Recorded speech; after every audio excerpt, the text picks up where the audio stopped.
Wednesday, March 9th. It's a little late for us. It's 7:15. Sorry we were so late. My fault entirely. My computer system is, as you know, been a little difficult over the last few weeks. There's a new one coming, but we'll have to wait for a few days before we get to it. So this is going to be a very rudimentary show, it appears. But we're still glad to have Michael Mackay here, our Ukraine expert. Good to have you with us again, Michael, as the story goes from unbelievable to kind of just distressing at the highest level tonight. We've really... Yes. Seen the very worst of Vladimir Putin. If there was any doubt about his depravity, if there's any doubt about the fact that there are crimes against humanity taking place in Ukraine, those should be removed right away, because they clearly is what's going on. There's a scene in Mariupol where a maternal hospital and a maternity hospital and a children's hospital was bombed. One of these giant 1,000-pound bombs that really took out just the whole center of this hospital complex, burying young children alive, we hope, at least under the rubble, and injuring 17 people. It's just a traumatic scene, and you can't think of a weaker, softer, more civilian target than that. So there is no doubt that he is doing this on purpose, that he is going after these particular locations because he wants to strike fear in the hearts of all Ukrainians.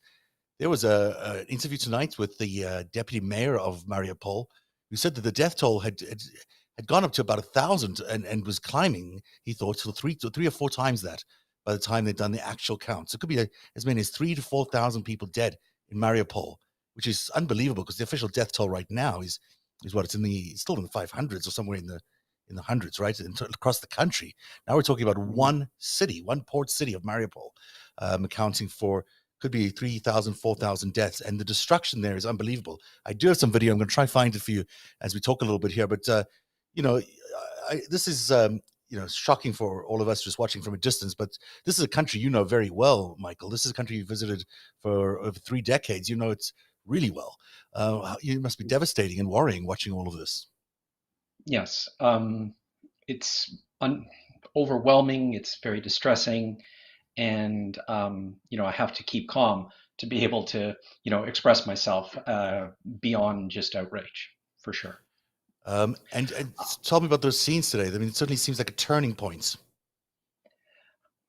I keep hoping it is. I keep hoping that the next atrocity is when the people that matter, the people that make decisions, wake up.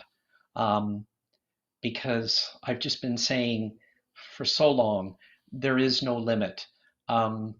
With each atrocity we're shocked by, there will be another, and it will be worse.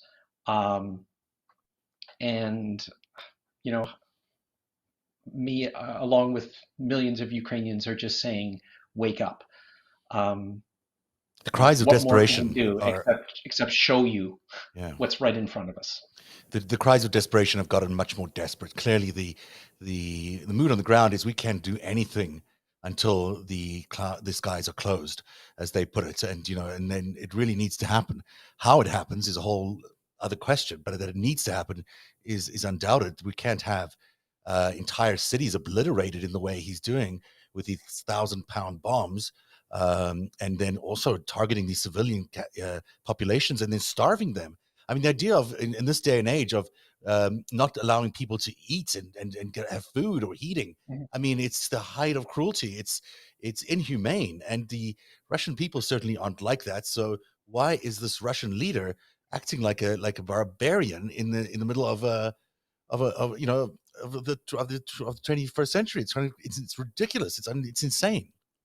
But I think you raised a very good point there, Zev. You said that we have to realize that something has to be done and then talk about how to do it. Mm-hmm. And I think it's really important that we have our priorities straight, because what I see is a discussion about the how and it's impossible and this is why we're not going to do it, before the clear discussion about we must stop this. Right. Then get to the discussion about how. That's because we must stop it implies we're going to war with Russia, which is what Russia wants, and desire, probably, and it's not something that NATO necessarily wants to do. I mean, I get what you're saying, but it is a huge factor. World War III is not something you just lightly step into, and this is not lightly stepping into it because you have to defend these people. But But yeah, but there's a like myself and so many of others, um, it's not that we are going to have a choice about stepping into it. right. We have We to step into find it. ourselves in it Hmm. right now.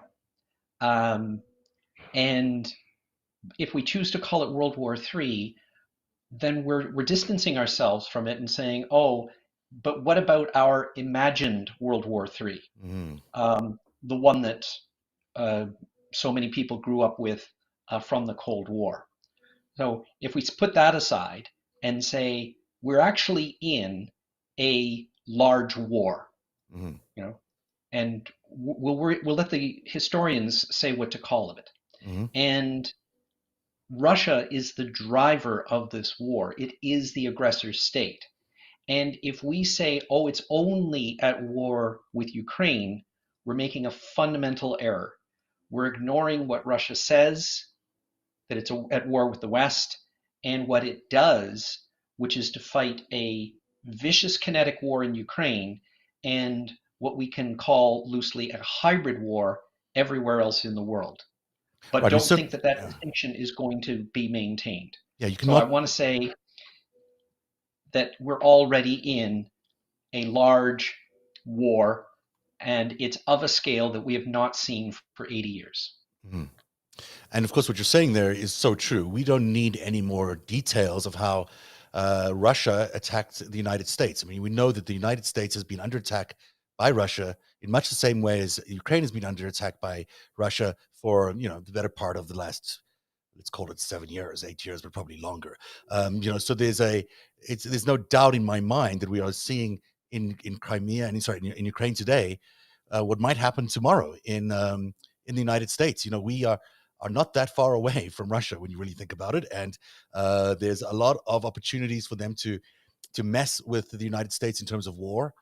There's Alaska they've declared an interest in, not to mention the fact that they've clearly, as one newspaper analyst put it today, they sort of peppered the nation already. They're already prepared the American nation for the war they're going to bring to America through the Trump years and through Absolutely, they prepared all their own this, nation, yeah, and and the American nation, yeah, well, yes. The point about that is the pace quick enough mm, for the United States to defend itself? right. That I don't know, but But my point there is, we've we seen that to win the to win. every So go ahead, hmm? please. Sorry, I don't mean to interrupt you. No, I was just going to say that I think people have to realize that every line has been erased, and every line that we say still exists, like, oh, NATO versus non-NATO, or nuclear versus non-nuclear, also does not exist. I mean, let's look at what has happened just in the past 14 days, going from an offensive against the Ukrainian army to switch to whole-scale slaughter of civilians. Mm-hmm. You know, in other words, you know, setting aside all the rules of war, bombing hospitals, bombing schools, um, bombing senior centers as deliberate targets, um, seizing two nuclear facilities, Zaporizhia and the decommissioned Chernobyl. Mm-hmm. Chernobyl today, the Russians cut off the power. The International Atomic Energy Agency says that they expect radiation leaks because now the cooling has failed on the sarcophagus around the destroyed reactor. Unbelievable, If it is not, unbelievable. if it is not turned on, at Zaporizhia, the largest nuclear power plant in Europe, they have tortured the staff there and are preparing some atrocity. Uh, the Russians are prepping a, uh, a chemical warfare attack using the same strategy they used in Syria to say that the Ukrainians are going to do it, and then talking about areas of the country that they actually already control, and of course from which they're going to launch this attack. Mm-hmm. Um, and So you've been creating the just premise may as that someone well. else was that the Ukrainians actually did it, but of course it's not going to Oh, be the of Ukrainians. course. They're Yeah, all, there's always this Chekist active measure element to all these things. right. Which no one ever In believes, but Kherson there you today, go. this is the Right. largest city they captured. Mm, Um, the the uh, the Russians have rolled, right past their offensive troops are their National Guard troops, equivalent of the SS, coming in behind the Wehrmacht in mm. the early stages of World War II. And today they arrested 400 people, and it's expected that there will be some atrocity in Kherson. Right. There It's is no just limit. there is no There limit. is And no it seems that it is stopping going to point. escalate. It's going to get worse and worse because he's not even trying to do a surgical strike anymore. That clearly No, did they, not they that admitted didn't today that they succeed. use thermobaric weapons, You're right, a right. war crime. These are Tell the people what fuel thermo. air What are explosive those weapons. things? Can you explain what those things are? Those thermo. Say the name again. Um, it's a bomb Hmm. that bursts with a fuel in the air. So there's Hmm. vapor, and then the vapor is ignited. And it then sucks all the oxygen out of the atmosphere in the area. So it basically turns the air into a large bomb. Hmm. So it's pretty much close to the largest explosion that you can have, short of a tactical nuclear weapon. Wow, the force must be unbelievable. And we're looking at these pictures now. This is what the maternity hospital in Mariupol Yeah. looks like now. It could be that one of those bombs was there. I mean, look at the enormous amount of damage. Is it I believe it was a dumb bomb. You okay? see, Okay. the Russians have run out of guided munitions, Mm. missiles that, Isn't that or close to amazing? run out, missiles that can be actually sensibly aimed. So this is a large dumb bomb, such as was dropped in World War II. And look at the depth of that. That was at 30 feet, at least 30 feet wide. Maybe it's even 30 Yeah. feet deep. I don't know. It seems to have such an impact, such a huge force that it's obliterated absolutely everything underneath it and to some depth. These are horrific scenes. And there is a really heartbreaking video, which I will show you hopefully by the time we get to the end of the show, of one of the Ukrainian forces arriving at the hospital and just running from room to room. And you could tell he's looking for the signs of human life, and he thankfully doesn't see any in the hospital itself. But you can tell the panic in his breathing and in he's running around trying to see if he can find some life there. Thankfully, there was no bodies. There's either, of course, there was no they had escaped obviously to some sort of bunker, but that was right there where that bomb site that we just looked at was. Mhm. Yesterday I was showing this one map, but it wasn't nearly, I don't think, accurate enough to really understand, what Putin might be up to. And I don't know if this is any easier to understand it in, but just explain to us, if you can, Mariupol is on the very right here, just above the Sea of Azov there. It's called, it says the port of Mariupol. It's in between Yeah. this yellow reddish area at the top right and then the red area next to Crimea, near the bottom. People are saying that it is not a strategic asset for the Russians, but of course it is a strategic asset for the Russians. Look where it is. I mean, it's right there, the Sea of Azov, at the very intersection of what could be Russia, which certainly is Russia to some extent on one side, but all of that Sea of Azov is important territory for Putin because it creates a land bridge. That connection of where the Mariupol is connects a land bridge between the areas of Donbass and the areas of Crimea and that section just above Crimea. So explain more about what's going on here and how significant this little strip of land where Mariupol is so important, and why they're doing such a big job of trying to just destroy every element of Ukrainian existence there. We need to recall that this has been an objective for the Russians since 2014, Mhm. when their invasion forces came from the east. They surged across the border into Donetsk region, which is just to the right of Mariupol there.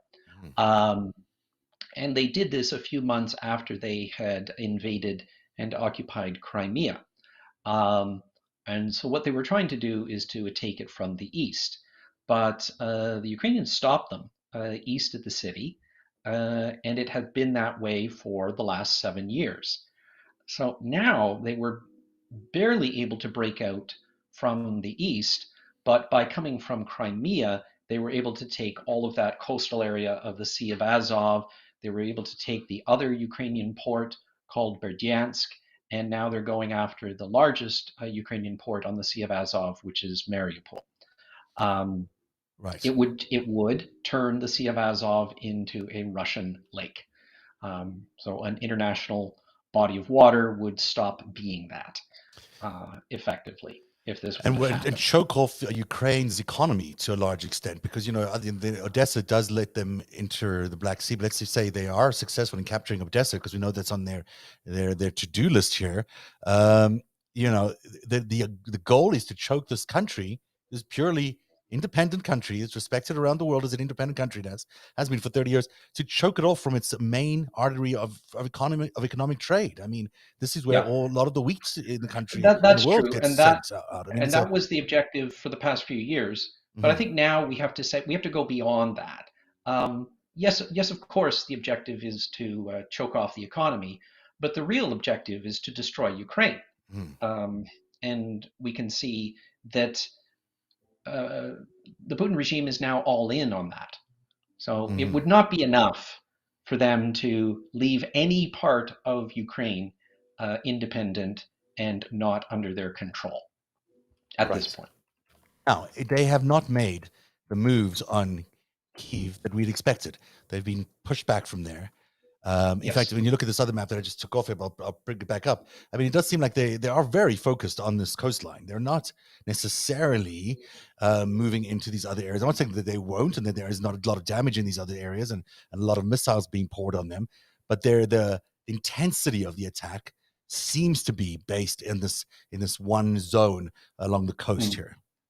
Well, about that, actually, the Russians have devoted most of their forces to the north, to the Mhm, attack on Kiev, because it is the most important to them. But correspondingly, the Ukrainians have devoted most of their defense there. mhm, So I think we should look at what's happening in the north as being the greatest failure of the Russian offensive and the greatest success of the Ukrainians. mhm. And what's happening in the south is actually a loose control. There's only one significant city, which is Kherson, but the main prize, which is actually Odessa, uh, remains completely out of reach. Mhm. They've been fighting over Mykolaiv, a city just a little bit to the northeast, for almost a week now and making no progress at all. So, what you look at in the south is a, let's say, lighter battlefront because the Russians have devoted fewer resources to it, Mhm. basically because they all have to come from Crimea, and that is a limitation for them. Mhm. And whereas they can devote massive forces to the north and northeast because they can come from the Russian Federation and they can come from Belarus.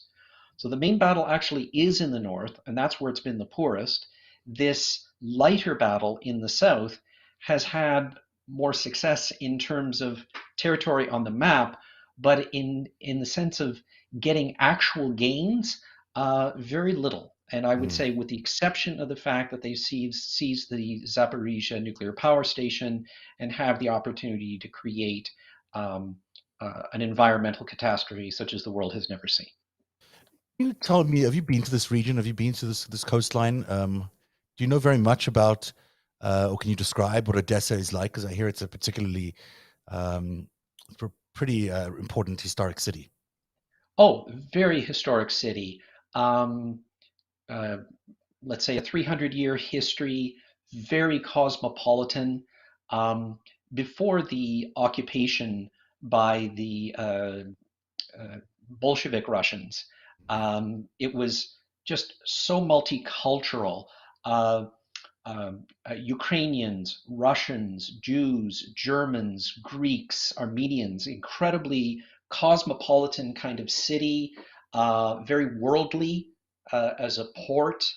If you look at it now, it is largely Russian speaking. Mhm. And until this war started 8 years ago, kind of slightly pro-Russian as well Right. in terms of pro-Russian Federation, but that has completely changed now. And Uh, it's often it's referred to as a UNESCO site. I don't even know what a UNESCO site is, but as a UNESCO heritage site, do you know what it is? because of the heritage, Right. beautiful opera house Mhm. in that Ukrainian Baroque architecture style that is just so stunning to look at.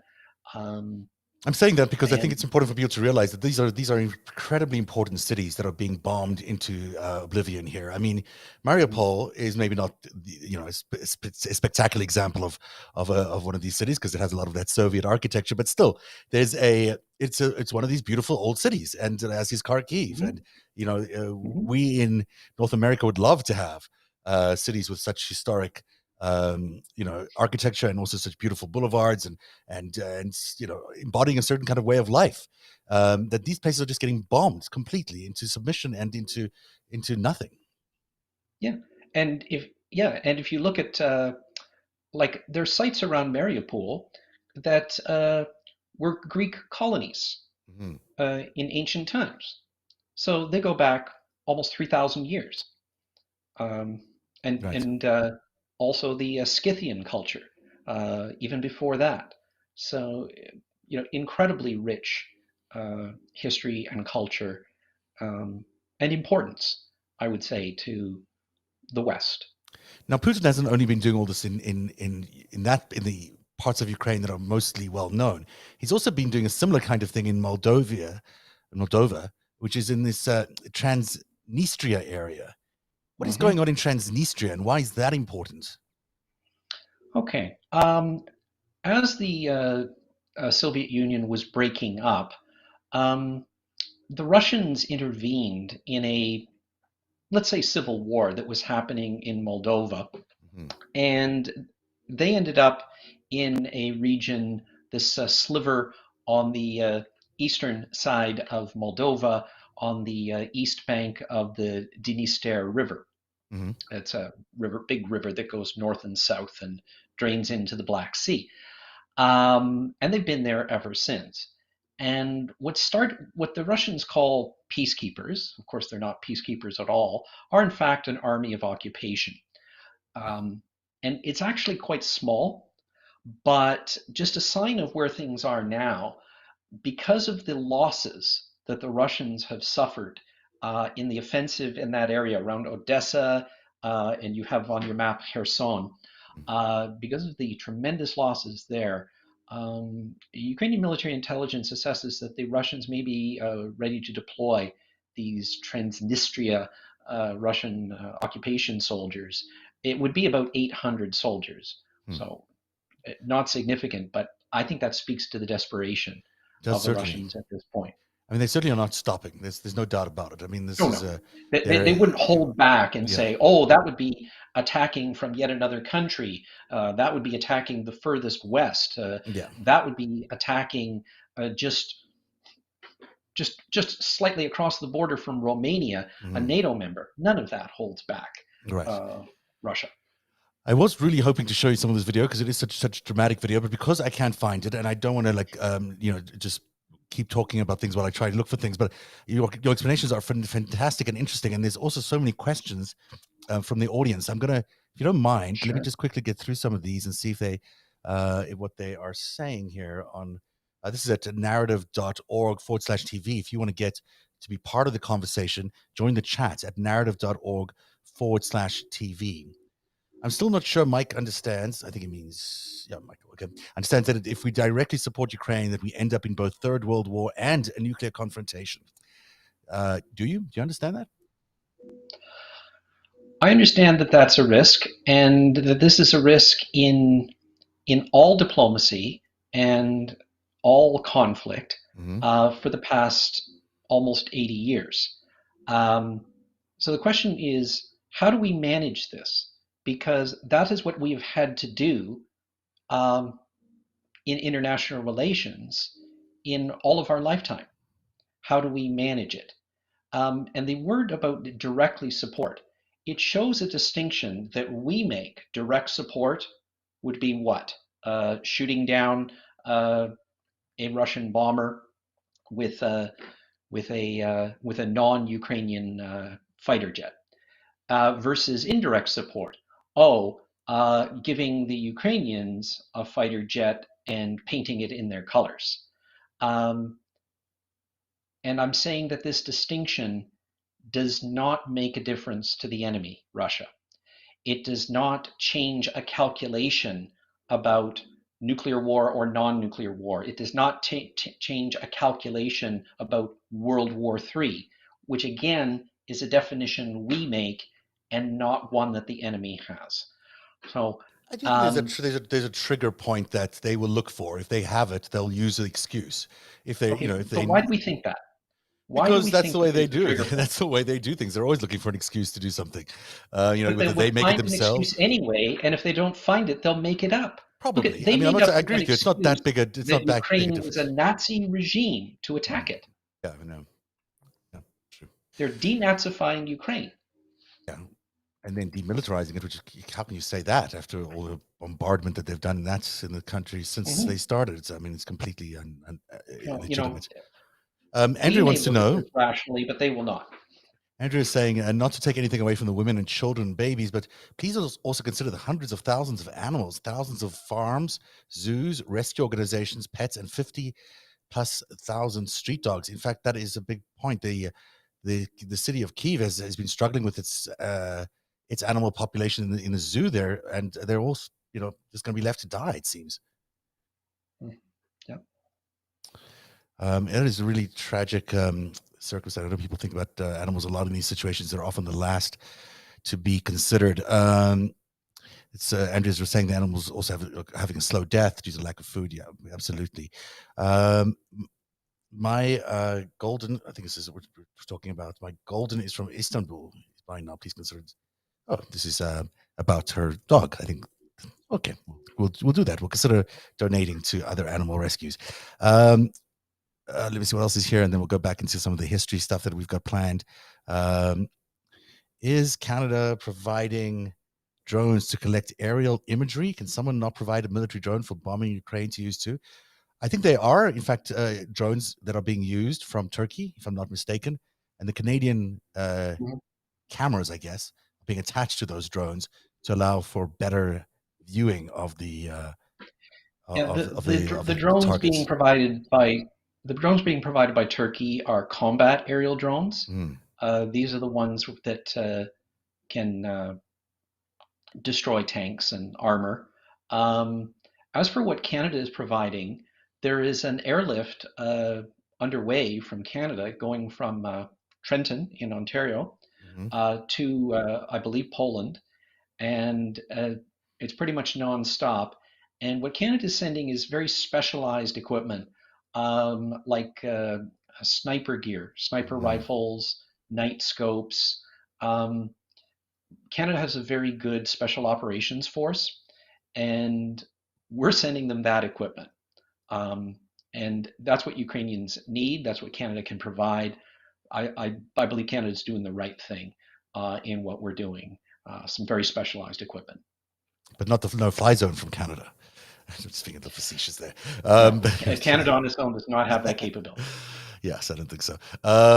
Let's take a look at some history here, because yesterday we hinted at the fact that we're going to talk about Novorossiya, and I'm hesitant to do this because I don't want to give Putin any credibility for his arguments that this is territory that was in fact considered part of the Russian Empire at one point.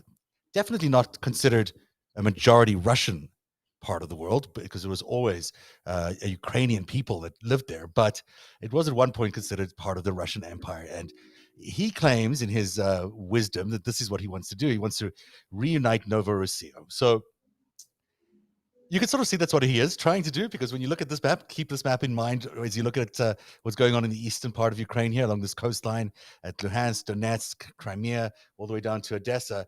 And then I will show you what Novorossiya looked like in 1764 to 1917. And then you can see that same sort of area, a bit wider, but going all the way down to Odessa and along the border there with Moldova, all the way around to the Crimea, back through the Sea of Azov. That whole area was considered, it had another name. In fact, Novorossiya is just the Russian name for it, but it was considered part of the historical Russian Empire. Now, they didn't have it for all these years. They didn't have it from 1764 to 1917. They had it on and off throughout all these years. And in 1917, it became part of Ukraine, which was fine for them because when the Soviet Union took over Ukraine, it just became part of the Soviet Union. So it was back part of the Russian Empire. However, when Ukraine left the Soviet Union, it took Novorossiya with it because it belonged to Ukraine. And this is part of the upset that Putin has, is that this is the Russian, what he views as Russian, although clearly there's only Ukrainians that live there, but he views as, there were 30,000 Russians, to be fair. There were 30,000 Russians there, but not hundreds of thousands as they were Ukrainians. He views this as his territory because, hey, our empire was once there. Ludicrous thinking, of course, because empires were once everywhere. And if we want to do that, we'd be back in, the 5th century. But we're not. But talk a little bit about Novorossiya if you know much about it. I found some interesting things about it today, but I'm interested to hear your thoughts. Novorossiya is an invention of the Putin regime.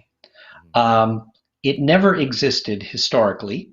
As you said, it wasn't called that at the time. And this is a project of Russian intelligence and security agencies after Putin came to power in 1999. He basically resolved on his project to conquer Ukraine in the late 2000s. This was as he was doing his best to bring Yanukovych to power. He didn't care how it happened. If it happened with a puppet government of Yanukovych in any way, as long as Ukraine ceased to be a free and independent country. And as the plan for the invasion of Crimea was being created in a really determined way, starting when Yanukovych came to power in 2010. A lot of people say, oh, it was about the Maidan revolution. No, it had nothing to do with that. That was just an opportunity to engage that invasion. So this Novorossiya became this name for an ideological cover for the Russian invasion and attempted conquest of Ukraine. And when I have they to did push invade back a little Crimea, bit there. I it have to was the push back. term they gave to the parts of the invasion that were outside Ukraine. So this isn't really. I'm not saying it hasn't been, reformulated as an intelligence operation in recent years, but Catherine the Great with the United Kingdom, colonized parts of this area. They called it Novorossiya, and it describes this very area as being what is it, Crimean Kanata or whatever it's called. But it talks about this very specific these very cities as being part of the Odessa, Dnipro, Kherson, Mykolaiv, and Sevastopol. All of these were, part of Catherine's conquest, and Catherine she was quite a conqueror. That's what she did, and it's not hard to imagine that she would have gone into the side of the Black Sea to look for territories to conquer, and with the blessing of the United Kingdom to boot. So, it's the same weird claims to say that Alaska was part of Russia, but there was a part of time when Alaska was part of Russia. So, it may not be relevant to the world right now, but it's historically true that parts of this territory were conquered by Catherine the Great. Or am I wrong? I don't know. Maybe I'm wrong. Yes. Parts of it were conquered by Catherine the Great. So but you're saying that the concept of it being reunited and being, repopulated by Russians is a new sort of Putin reimagining of the future based on of the past. Fair enough. So all of this was really interesting when I did this today, because I was reading as well. Somebody mentioned to me that there's a kind of, more than just kind of, within Russia, the Orthodox Church is very much in favor of returning to a monarchy of late. They're very, very positive about this idea of returning to the Russian monarchy, the Russian Tsar. And so it came as a bit of a surprise to me that there is actually a Romanov now living in Moscow. And I was like, how did I miss that? It turns out that Mr. Romanov, I'm not sure, I'll get you his name in a second, had a wedding last year, the first in 100 years in St. Petersburg. Let me get you a better picture of the happy couple. There he is. He's the great grandson of the Nicholas, who died, of course, is the last Tsar. They've been living in exile, the Romanovs, for quite some time. But then he returned in 2019 to Moscow. I had not heard a beep about this, but the good people at Town and Country, which do great wedding coverage, tell us that in fact this is exactly what happened. So I'll read you some of what they say. And while I do that, did you know that there was a Romanov back in Moscow? Yes, and also the Moscow Patriarchate made saints of Nicholas II and his whole family. So this is not, and we've heard it through some of the activities through Charles Bousman in the United States. They are very, very. This is not an unserious thing. They're very focused on the idea of returning to a monarchy. These are Russian Orthodox churches, and a lot of the leading propaganda edge of what the Russians have been showing the Ukrainians and the Americans have been run by the Konstantin Malofeyev wing of the Russian Orthodox Church. So, I mean, not only is there an actual commitment to try and do this return of the monarchy, there's an operation featuring a Russian oligarch and a group of people that is now familiar to both Americans and Ukrainians who've done a pretty big job at trying to, populate that idea into people's minds in the United States and in Ukraine and in Russia, for that matter. You're in agreement there that that's what's going on, or do you think I'm? Tell me when I'm going off the base here. Well, I think this is one aspect of what to the Putin regime is called technical opposition, because Putin himself is not a monarchist, because that would mean that he would have to share or give up power to somebody else, even symbolically, and that's something he could never do. And so I would put the imperialist monarchist wing as technical opposition. They're typified by people like Igor Strelkov, or actually that's Strelkov is his code name. Igor Gherkin is his real name, and he was one of the leaders of the Crimea invasion, and then when the invasion went into Donbass, he led the attack on Sloviansk. He was also the first person to announce shooting down MH17. He announced it as a great victory of shooting down a Ukrainian plane, and then went quiet when it was realized it was the airliner. Yeah. He's a monarchist, and he's actually still alive, and he's tolerated in Russia as this idea of a technical opposition. He criticizes Putin, but not far enough. So I would put the monarchists in the same category as I would put the communists, who are also a technical opposition. Putin's not a communist either.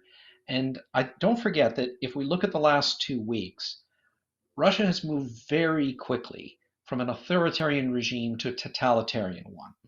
And it's like, well, we have to keep up with the times. And Yes.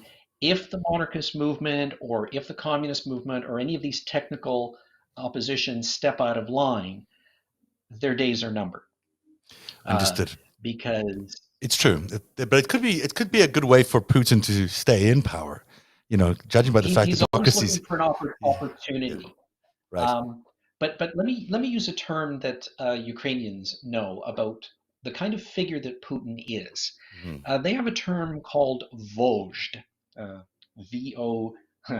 VOZHD, and this is a figure with religious connotations, with monarchical connotations, but also dictatorial, the unquestioned leader.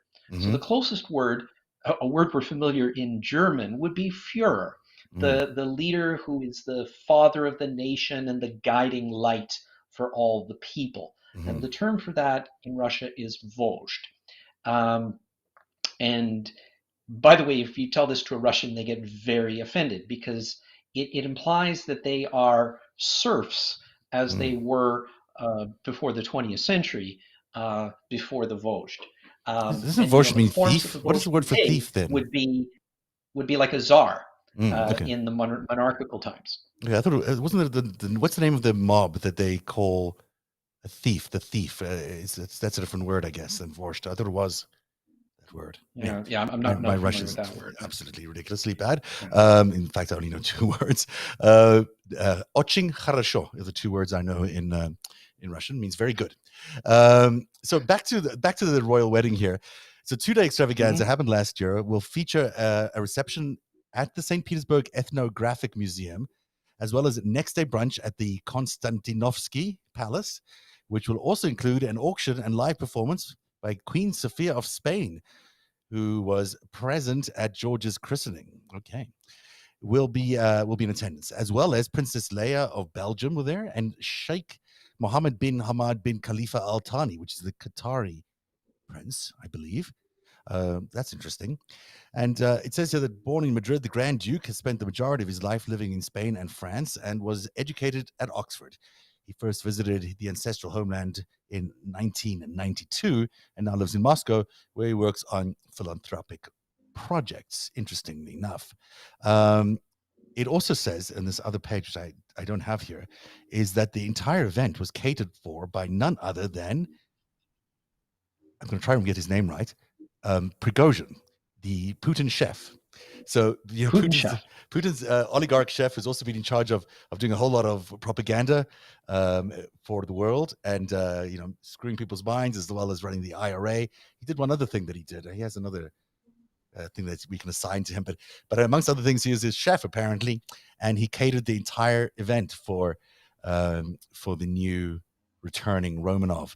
I want to say czar, but it's really not. He's not a czar yet. Maybe he wants to be one day, but he certainly isn't there yet. But it's interesting. I thought it was just fascinating that all of that is happening at the same time. And then you've got, the Romanovs, like Catherine the Great, had a special meaning for this part of the world that they called Novorossiya. And so there might be, as we looked at yesterday, there was a warm water port theory that I presented. Now there's maybe a historical theory to why that warm water port might be so important, and why, in fact, that it might also be supported by some of the monarchical tendencies of the Russian Orthodox Church. It's worth thinking about, because I say that because of the strategy involved. Like if that's really what they're going for, if they don't really want, if they want Kyiv, obviously, but if they can't get Kyiv, would this be the second prize? Would this be something where he would be happy to hunker down in and feel like he can control this whole area all the way down from Luhansk to Odessa, linking up to Transnistria, and providing a return of this so-called land of Novorossiya? That is his stated goal. If that is his stated goal, strategically, you got to look at this war a little differently, I think, in terms of where he's putting in the bulk of his attention, at least, if not of his firepower. Plus, it's also quite easy for him to do because he's got an amphibian. He's got a navy. For him to really take that rest of that, it's not very hard.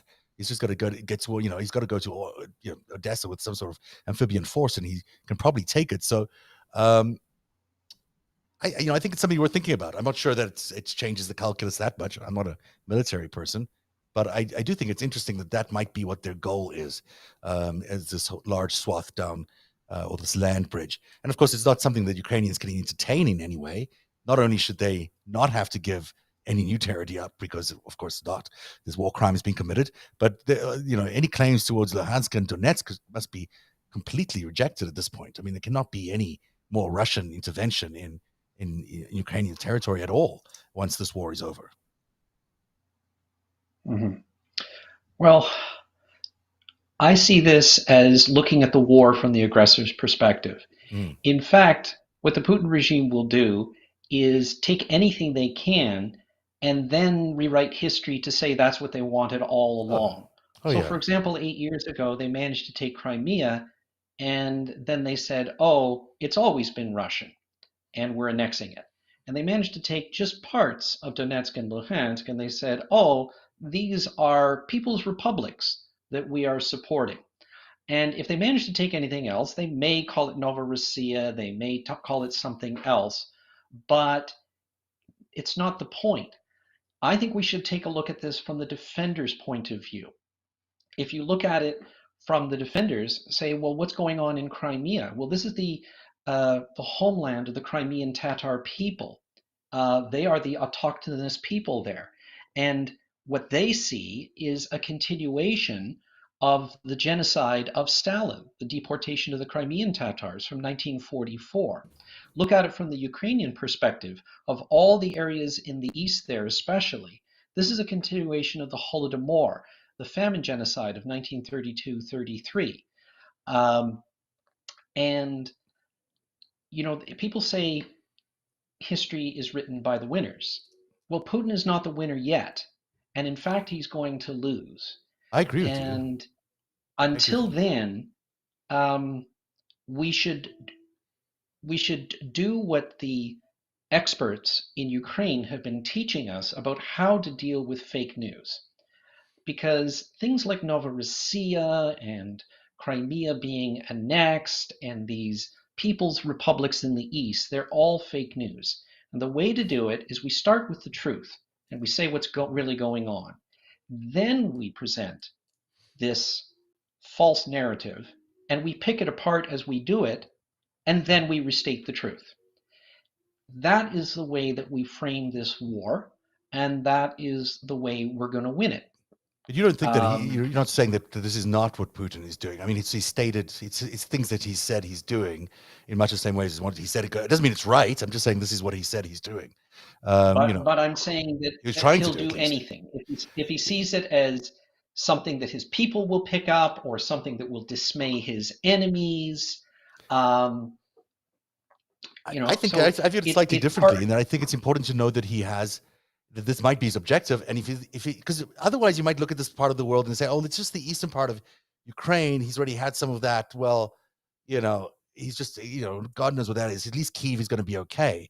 Because that's where all the attention is. When in fact, I think what we should be pointing out to is what he's trying to do along the coastline, which is basically strip away Ukraine's coastline and how incredibly damaging that would be to the Ukrainian economy, but also how ridiculous it is, how it is absolutely insane to be trying to truncate a country's coastline off it. I mean, it's not acceptable. And I think what worries me is that people are saying that cities like the port of Mariupol are not strategically important, when in fact they are very strategically important to him. It's exactly what he's trying to do, is to capture this entire zone, I think. And if he's trying to capture that entire zone for whatever reasons, trade route reasons, monarchical reasons, or just so he can sell something to his population at home, who cares? There needs to be greater attention about the fact that this is not territory that he can claim. I mean, that none of this territory is claimable. We need to be clear that any territory beyond the Russian Federation is hands off. Yes, all of it. Yeah. And it's never had any, even at the height of Russian occupation of those territories, it still only had a tiny, tiny, tiny minority of actual Russians in it. As much as they like to claim that there's a large amount of Russian speakers there, it's actually still very small compared to the number of people that are from Ukraine. The Ukrainians there by far outnumber the ethnic Russians there. So there's no claim to any of this. I think they should be trying to get Crimea back. I'm not sure there's much chance of that, because who knows? They should be trying for that, at least arguing for that. And I think that we need to just remind people that this is going to be, if this is going to be where the war is waged, if this continues to be an insurgency of some sort, that's not acceptable. I mean, it's not acceptable that the Ukrainian people have to have their seaport access choked off for years to come. I mean, it's another absolutely rational reason, I think, for foreign intervention here, where you can't just let this go on continuously into some sort of insurgency. It would be impossible. So that's just, I'm not trying to present his side of events. I just think it is kind of interesting. I do think that's what it looks like to me he's doing. All right, let's take some comments here from people and see what they are trying to do, I should say. How is what Eric Prince does legal? Where did we get into Eric Prince? We didn't get into Wagner Group. So somebody saying that, Andrea again saying here that Russia has admitted that they are using conscripts. This happened today. I think that they admitted they conscripted thousands of men, and that they wanted to hire mercenaries. Will those be from Eric Prince? Eric Prince being the Blackwater guy, although he has worked with Wagner. I don't think they get along very well, by the way, but I think they have worked alongside each other. I'd be very surprised if Wagner troops weren't already in Ukraine. That would be, I'm sure they're There's there. already at least 1,000, and Yeah. they're in the Kiev offensive. Yeah, so they must be. Yeah, exactly. So, there was also talk about him bringing some people in from Syria, which I thought was, if he's concerned about any weapons or troops coming in from other countries, why is he bringing people in from Syria? Seems insane. I don't think he's had very much success there, but it's interesting that that's what he's trying to do. I think those Okay, are it well, for. if we put these three groups together, if we take Wagner Group, although it has another name, we're Mhm, talking about a private military company from Russia. mhm, In other words, they're Russian soldiers, but they're mercenaries. mhm. We take the Syrians, who are basically terrorist forces under control of Putin, Mhm. and we also take the Kadirites. These are Chechens. Chechen soldiers under the command of Ramzan Kadyrov, who is Putin's warlord in Chechnya. So these three categories, the Wagnerians, the Syrians, and the Kadirites, are terrorist forces. They're there to commit civilian atrocities. They're there to do things like trigger Assassinate this Zelensky was one of chemical the. attack if Yeah, that's going to happen. That's yeah. what they're there for. Yeah, they were the ones that were sent in. These are the Chechen guys that were sent in to try and assassinate Zelensky on a few days ago. And there was several attempts on his life in just those first few days of the war. There is you're absolutely right. These are the very very most dangerous people on this battlefield right now in terms of what they might Yeah, do. well, they're dangerous, but they're not the most effective fighters. But Right. I just want to mention to people who may not know that there's a reason why Ukrainians call them Kadirites. So these are Chechens who are loyal to Ramzan Kadyrov, Mhm. uh, the vicious warlord in Chechnya. But there's actually a Chechen battalion fighting for Ukraine. So these are very good fighters from Chechnya, um, who were part of the resistance against the Russian invasion in the First and Second Chechen Wars, and now have an entire battalion in Ukraine fighting for the Ukrainian side. So the Ukrainians are always careful not to call these men Chechens, but to call them Kadirites. Interesting you say that. I also have video here, and I'm trying to find it of what I believe are Belarusians fighting on behalf of the Ukrainians as well. There was video of that today Yeah, that they've joined the there's Legion. hundreds of them. Yeah, so they've joined the Yeah. Legion of international fighters to fight against Russia. In fact, there are probably more Belarusians fighting against Russia than there are fighting for Russia on the battlefield in Ukraine today. So And there's another part of language. We should call the soldiers from I keep Belarus slipping who from my are chair. Sorry. fighting against Ukraine, we should call them Lukashenko's troops, which is Right. what they are. Right. Right. Um, so we are seeing a multitude of foreign forces arriving there from all over the world, which is also another interesting factor. People are getting Ukrainian citizenship because they are that is in fact what they're being offered if they want to come there to fight. And that's being expedited. It does seem like the world is putting these individuals around the world are willing to put themselves in the line of danger. As you point out from the start of the show, and I don't want to lose sight of that horrific tragedy that has now occurred in Mariupol, where we've seen, probably thousands of people died in the last few days. We've only got 1,000 as officially accounted for, but it looks like it's going to be much worse. But the atrocity that happened at the maternity hospital there and the children's hospital, where at least 17 people are injured, but there are fears that other people and babies might be buried under the rubble. This is the kind of madmen, depraved, inhumane, intolerable activity that, if there's any doubt about where Putin fits into the scale of morality in the world and how he should be regarded, this is just all you need to know about him. The man is absolutely depraved. He's a madman to be going after the most innocent of victims here using a 1,000-pound bomb. And for no good reason. I mean, just no good reason. These people didn't even have food or water. Never mind anything else. It's just we need to surge a humanitarian effort into Mariupol with absolute urgency. It seems that there is such a lot of suffering. There's not enough water. There's not enough food. It's cold. They were excited that it was snowing the other day because it was, or today I think, because they were able to use the snow for water. I mean, we're talking about, um, you know, people living in barbaric conditions because this man has decided that he, wants to swallow territory or wants to inflict pain on a country. I mean, it's not acceptable in this day and age, and he needs to hear it, and he needs to hear it very clearly after these scenes come out. And we've seen some of the pictures tonight, but there'll be more of the devastation in Mariupol. It's going to be a very interesting to see how the world, it's one thing talking about it. It's a whole other thing when you're seeing the pictures. We've seen that before in various parts of where these kind of atrocities have taken place, again, by Putin in places like Syria. Last word from you, Michael. Yes, it's important to say these things, but it's more important to do things. This war will not stop on its own. Putin will never stop until he is stopped. These atrocities will never end on their own. They have to be ended.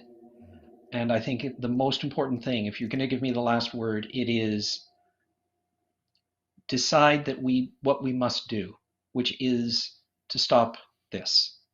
Then figure out how to do it. All right, let's leave it there. Thank you very much for joining us tonight, Michael Mackay. At MHMCK is how you can find Michael. I was hoping to bring you that interview, which is a really beautiful interview from someone who's a 26-year-old in Ukraine who's encountered just the most remarkable set of circumstances that she finds herself in. I'm going to play that on Friday's show because it's edited, but because of this computer system tonight, I wasn't able to let it come out of the system or play it out of the system. So I will have it ready for you guys on Friday. It's worth your time if you'll join us on Friday on the after show. Until then, we wish you a very good night. Don't forget you can support Narrative by going to patreon.com/narrative. And we really do appreciate everyone's support. It's helping us tremendously right now. Our audience numbers are stronger than ever, and we really appreciate everyone's support, both as viewers and as your support as patrons on patreon.com/narrative. On that note, thank you, Michael, and have a good night, everybody. Thank you. Good night.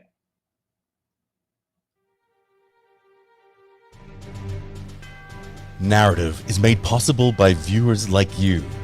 Join today and support truly independent journalism at patreon.com/narrative. That's patreon.com/narrative.